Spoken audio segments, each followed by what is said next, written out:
Salam, hər vaxtınız xeyirli olsun müəllimlər. Mən Mətanət Nəbiyeva sizlərə bugün təfəkkürün yeni əlavə olunmuş modelləri mövzusunda bir neçə test sualı üzərində izah videosunu təqdim edirəm. Əgər bu tipli videolarımızın davamlı olmasını istəyirsinizsə, mütləq şəkildə kanala abunə olmağı və videoları bəyənib paylaşmağı unutmayaq. Mən sualı səsləndirirəm. Təbii ki, siz burada videonu dayandırıb öz cavabınızı düşünə bilərsiniz. Şagird ilk olaraq məsələni həll edərkən əvvəl verilənlərə ayırır, daha sonra düstur seçir, sonda nəticəni yoxlayır. Situasiya təfəkkürün hansı növü ilə bağlıdır? Biz sizinlə təfəkkürün praktik, abstrakt, analitik, produktiv növlərini keçmişdik və analitik təfəkkür modelini keçən zaman qeyd etdik ki, analitik təfəkkür bir neçə addımdan ibarət təfəkkür modelidir. Yəni, burada hissələr arasındakı biz əlaqəni qiymətləndiririk və ən sonda da qərar çıxarıb nəticəni yoxlayırıq. Deməli, burada da qərar çıxarıb nəticə yoxlanıbsa, düzgün cavabımız olacaq abstrakt təfəkkür. Sual 2. İkinci sualda şagird evdə mövcud materiallardan istifadə edərək əvvəllər mövcud olmayan bir mexanizm qurur. Biz sizinlə deməli praktik təfəkkürü öyrənən zaman nə qeyd etmişdik? Daha doğrusu produktiv təfəkkürü keçərkən nə qeyd etmişdik? Yəni əvvəllər mövcud olmayan müəyyən bir yoldan istifadə ediriksə və yaxud da ki, nəyisə yenidən təşkil ediriksə, yenidən təşkil. Bu hansı təfəkkür modelimizdir? Təbii ki, produktiv təfəkkürdür. Desəz ki, bəs reproduktiv nədir? Reproduktiv nəyisə təkrar-təkrar yenidən icra eləmək. Yəni, konvergentdəki kimi istifadə olunan yollara təkrar-təkrar istifadə etmək. Sonra, deməli, sinifdə bitkilər solur. Şagird müşahidə, müqayisə, səbəb-nəticə əlaqəsi quraraq problemin həllini tapır. Biz səbəb-nəticə əlaqəsi, müşahidə etmək, nədənsə nəticə çıxarmağı harda qeyd etdik? Təbii ki, analitik təfəkkürdə. Əgər səbəb-nəticəsi axtarıramsa, səbəb-nəticə əlaqəsi axtarıramsa və yaxud da ki, problemin həllini mən müəyyən etmək üçün, problemin həllini tapmaq üçün ətraf aləmi müşahidə edirəmsə, bu analitik təfəkkürlə daha sıx işlənir. Sual 4. Dördüncü sualda bizdən nə istənilir? Deməli, şagird inqilab anlayışını müxtəlif dövrlərə aid hadisələrə ümumi anlayış kimi, yəni inqilab anlayışı var, inqilab anlayışını müxtəlif dövrlərə aid hadisələrə ümumi bir anlayış kimi ifadə edir. Biz qeyd etmişdik ki, yəni inqilab anlayışı əgər inqilab anlayışı olmasın, başqa bir anlayış olsun.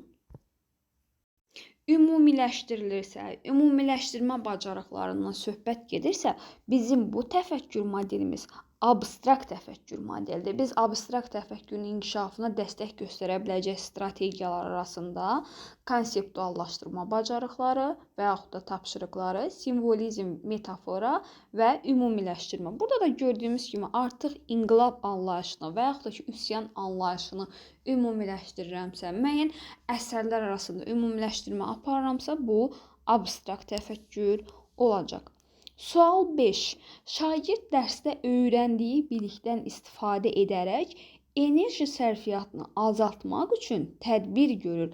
Əgər artıq burada praktik tətbiqdən söhbət gedirsə, yəni öyrəndiyi nəzəriyyədən, qaydadan tətbiqə keçirsə, qaydadan tətbiqə keçmək bərabərdir praktik təfəkkür. Biz praktik təfəkkürü öyrənəndə nə dedik? Məsələ və yaxud da ki, problem, öyrəndiyimiz qayda, nəzəriyyə üzərində qalmamalıdır. Praktik təfəkkürün icra olunması üçün mütləq tətbiqə onu neynəməliyik? Çevirməliyik. Sual 6. Şagird əsərdəki hadisələri təhlil edir, davranışların səbəbini izah edir.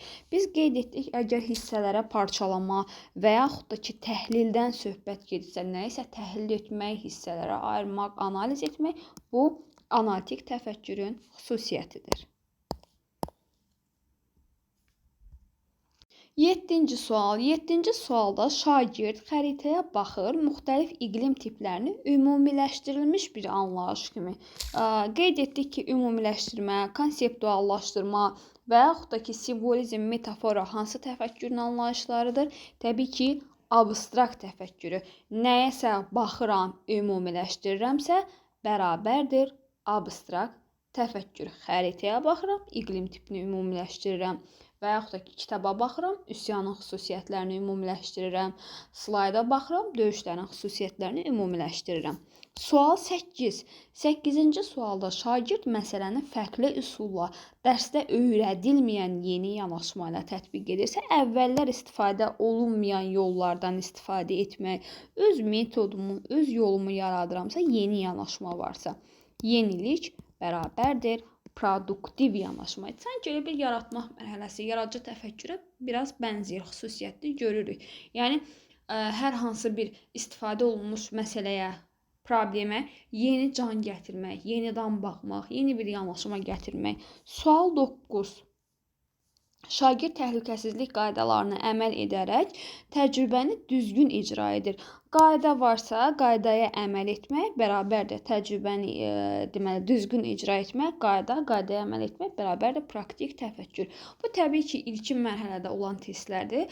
Öyrənməniz üçün sadə versiyada təqdim etmişəm. Bir müddət sonra bu testlərin nisbətən çətinləşdirilmiş versiyasını sizlərə təqdim edəcəm.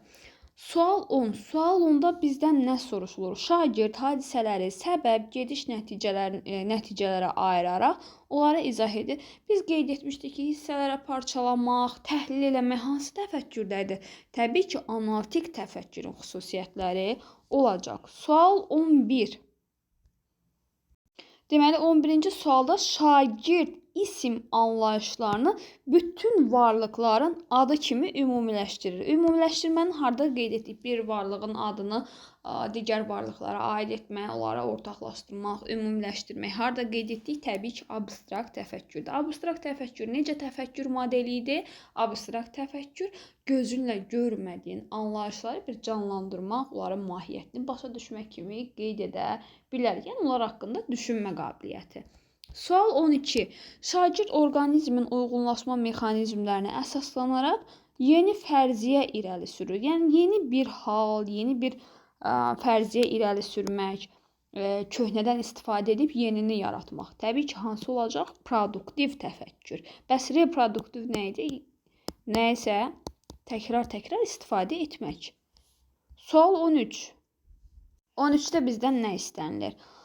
Deməli, şagird kənd təsərrüfatı üçün uyğun ərazini real şəraitə görə seçiriksə, artıq bu deməli müəyyən neyinir? Qaydaları həyata keçirir, öyrəndiyini həyata keçirir, reallaşdırır. Öyrəndiyini də reallaşdırmaq bərabərdir praktik təfəkkür. Sual 14. Şagird obrazı cəmiyyətin simvolu kimi. Biz dedik ki, məsələn, mən bərabərlik anlayışını bir simvol kimi ifadə etsəm, azadlıq anlayışını bir simvol kimi ifadə etsəm və yaxud da ki, sevgini simvol kimi görsəm, nifrəti simvol kimi görsəm, qəzəbi simvol kimi deməli təqdim etsəm, bu simvollar, metafora hardadır? Təbii ki, abstrakt təfəkkürün xüsusiyyətləri arasında verilib. Siz harda simvol görsəz, harda metafora görsəz, onu abstrakt kimi düşünmək olar. Yenə də diqqətli olmaq lazımdır. Bildiyimiz kimi kurikulumda 100% keçərli qayda yoxdur. Sual 15. Sual 15-də bizdən nə istənilir? Şagird verilmiş alqoritmi hissələrə bölür. Hissələrə bölmək, parçalamaq, təhlil etmək, təbii ki, hansı təfəkkür modelində öyrənilmişdir, işlənir. Hissələrə bölmək bərabərdir analitik təfəkkür. Həmçinin analitik təfəkkürdə biz deyirik də, məsələni hissələrə ayırırıq, müqayisə edib qarşılaşdırırıq, səbəb-nəticə əlaqəsini tapanda, sübutla düşünəndə, nəyinsə alternativ ikinci bir izahını verəndə, o halda da biz həmin testdə analitik təfəkkür kimi baxa bilərik. Sadəcə diqqətli oxumaq lazımdır sualları. 16 görə həqiqətən də biz öyrəndiyimiz qaydaya əsaslanırmı test? Gündəlik həyatda alış-veriş zamanı faiz hesablamasının, yəni gündəlik həyatda artıq öyrəndiyini gündəlik həyatda tətbiq edir. Gündəlik həyatda öyrəndiyimi tətbiq edirəmsə bərabərdir hansı təfəkkür modeli? Praktik təfəkkür. Deməli, praktika tətbiqlə daha çox bağlı olur. Abstrakt təfəkkür daha çox vizuallaşdırma, konseptuallaşdırma, mücərrəd olmayan məfhumlar. Analitik təfəkkür daha çox parçalama, təhlil etmə, produktiv təfəkkür daha çox yeni modeli yaratmaqla bağlı olan təfəkkür modelləridir. Ümid edirəm qısa da olsa öyrəndiniz. Təbii ki, bu bacarıqlar müəyyən müddətdən sonra sizdə avtomatikləşəcək. 17. Şagird mövcud cihazı təkmilləşdirərək yeni funksiya əlavə edir. Bax, mövcudu təkmilləşdirmək bərabərdir hansı metod? Mövcudu təkmilləşdirmək təbii ki, produktiv yanaşmaya. Mövcudu təkmilləşdirirəmsə bərabərdir produktiv yanaşma. Növbəti sualımıza baxırıq. Sual 18. Şagird qüvvə anlayışını bütün mexaniki hərəkətlərə aid edir. Yəni, qüvvə anlayışını, bir anlayışı müxtəlif hərəkətlərə aid etmək, onu müxtəlif hərəkətlərdə ümumiləşdirməyi biz hansı təfəkkürdə demişdik? Bir anlayışı müxtəlif hərəkətlərə, müxtəlif fəaliyyətlərə aid etmək abstrakt təfəkkürə aiddir müəllimlər. Ümumiləşdirmə hissəsinə. Sual 19. Şagird ekosistemdə dəyişikliklərin nəticələrini mərhələli olaraq, mərhələyə ayırmaq, hissələrə ayırmaq harda qeyd etmişdik? Mərhələli, hissəli bərabərdir analitik təfəkkür. Baxın, burada da altında mərhələ, hissə bərabərdir hansı təfəkkür? Analitik təfəkkür. Növbəti sualımız 20. Şagird yazı zamanı qaydalara əməl edərək müraciət formasını düzgün seçir. Qaydaya əməl etmişəmsə hansı təfəkkür edir? Biz qeyd etdik ki, qayda kağız üzərində qalmırdı. Qaydanı icra edirəmsə bərabərdir praktik təfəkkür. Deməli, şagird mətndən çıxış edərək alternativ sonluq yaradır. Mətndən çıxış etmişəmsə, alternativ bir sonluq yazmışamsa, sizcə hansı təfəkkür modeli olar? Əgər alternativ izahdan söhbət getsəydi, nəyisə alternativ olaraq izah, onda analitik düşünə bilərdiniz. Amma burada o alternativ sonluğu mən, yəni şagird yaratdığı üçün diqqətli oluruq. Baxın, alternativ sonluğu yaradır. Təbii ki, bu produktiv təfəkkür olacaq. Desəydi ki, alternativ izah verir, yəni bir izah var, alternativini bu verir, özündən yaratmır. O zaman analitik təfəkkürün alternativ izahlar bölümü kimi başa düşə bilərdiniz. Sonra 22. Şagird iqlim qurşaqlarını ümumi anlayışlar əsasında təsnif edir. Yenə də ümumiləşdirmə, ümumi bir anlayışı müxtəlif cür qruplaşdırıb, daha doğrusu ümumiləşdirməyi biz harda qeyd etmişdik? Təbii ki, abstrakt təfəkkürün ümumiləşdirmə bacarığı bölümündə. 23. Şagird reaksiya gedişini mərhələ üzrə izah edir. Əgər mərhələlərdən söhbət gedirsə, mərhələ, hissələrə ayırma və yaxud da ki, nə bilim, sübutlu düşünmə. Bunlardan söhbət gedəndə avtomatik olaraq biz orada analitik təfəkkür haqqında düşünə bilərik. Yenə də diqqətli oxumanız lazımdır situasiyanı. Sonra 24. Şagird real problem üçün yeni yaratdı. Yeni yaradıbsa, yenidən təşkil edibsə, hansı təfəkkür modeli idi? Produktiv təfəkkür modelidir. Şagird təhlükəsizlik qaydalarına uyğun olaraq işi düzgün planlaşdırır. İşi düzgün planlaşdırırsa, qaydaya əməl etmək, tətbiq etmək hara daxildir? Praktik təfəkkür modelinə daxildir. Qaydaya əməl etmək bərabərdir praktik. İndi nisbətən bir tık uzun suallara baxaq. Müəllim şagirdlərə eyni dövrdə baş verən iki tarixi hadisəni təqdim edir. Şagird əvvəl hadisənin baş vermə məkanını, təbii şəraiti, siyasi vəziyyətini ayrıca araşdırır. Bu amilləri hadisənin gedişinə necə təsir etdiyini müqayisə edir və nəticə çıxarır. Dəyərli müəllimlər, biz qeyd eləmişdik ki, əgər hissələrə bölürüksə, müqayisə ediriksə, nəticə çıxarırıqsa, müqayisə bərabərdir. Nəticə çıxarmaq analitik təfəkkürdür və yaxud da ki, nəyisə hissələrə ayırırıqsa. Deməli, növbəti testimiz 27. 27-də şagird verilmiş məsələnin həlli üçün dərslikdə göstərilən alqoritmin uyğun olmadığını anlayır. O əvvəlki biliklərinə əsaslanaraq fərqli bir ardıcıllıq qurur. Dəyişənlər daxil edir, nəticədə yeni həll modeli. Baxın ki, burada da yeni həll modelinin sadəcə situasiyamız biraz uzanıb. Əgər yeni həll modelindən söhbət gedirsə, yenilikdən söhbət gedirsə, hansı təfəkkür modelidir? Produktiv. Əvvəlkinə əsaslanır, əvvəlkinə təkmilləşdirmə. Sanki produktiv təfəkkürü müəllimlər bir təkmilləşdirmə kimi görür. Nə kimi görürük? Təkmilləşdirmə kimi. Sual 28. Şagird canlılarda maddələr mübadiləsini öyrənərkən müxtəlif orqanizmlərdə prosesin fərqli getməsinə baxmayaraq hamısının eyni ümumi qanuna uyğunluğa aid olduğunu bilir. Biz ümumiləşdirmə, müəyyən canlıların eyni qrupa daxil olaraq onların ümumiləşdirməsi və yaxud da ki, ümumi başlıq altında qruplaşdırılmasından söhbət getdiyi təfəkkürü harda öyrəndik? Təbii ki, abstrakt təfəkkürdə. Abstrakt təfəkkürün ümumiləşdirmə bacarığında. Baxın, ümumi anlayış altında birləşdirir. Bayaq açar sözlərdə, qısa testlərdə sizə demişdim. Ümumi başlıq altında birləşdirmək bərabərdir abstrakt təfəkkür. 29. 29-da şagird dərsdə öyrəndiyi fiziki qanunları nəzərə alaraq enerji itkisinin qarşısını almaq üçün real şəraitə uyğun tədbir planı hazırlayır, planı tətbiq edir. Baxın, deməli mənim şagirdim dərsdə öyrəndiyini nəzərə alaraq o dərsdə öyrəndiyini tətbiq edir. Dərsdə öyrəndiyi tətbiq edilibsə bərabərdir praktik təfəkkür.